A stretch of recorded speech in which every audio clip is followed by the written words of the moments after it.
From the end of grass peacock's tail, single whip. Single whip is really nice movement, but again, there's a lot going on at once. We finish the grass peacock's tail move here. Now we're going to go into single whip. So first of all, we present both palms pointing away from you.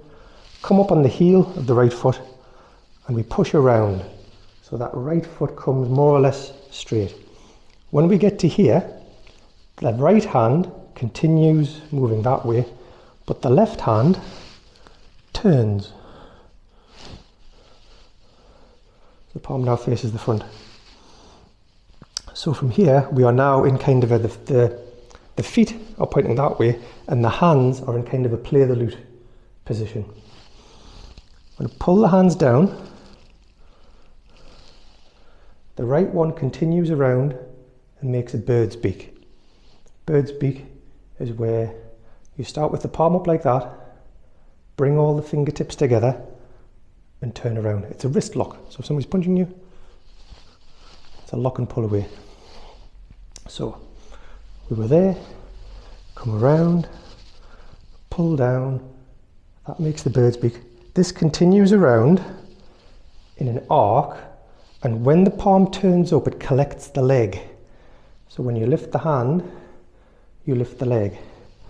You open the hips and place the heel down.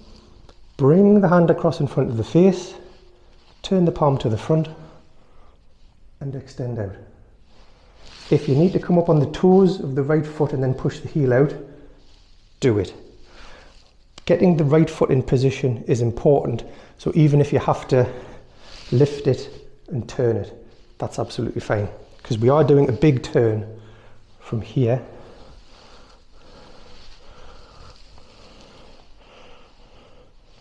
to there. So you'll see how far I could turn my foot in there. I turned it really all the way in so I could get into that single whip position. Come around, turn that foot all the way in, down, bird's beak, lift, open the hips, present. Turn, bird's beak, lift, present, push.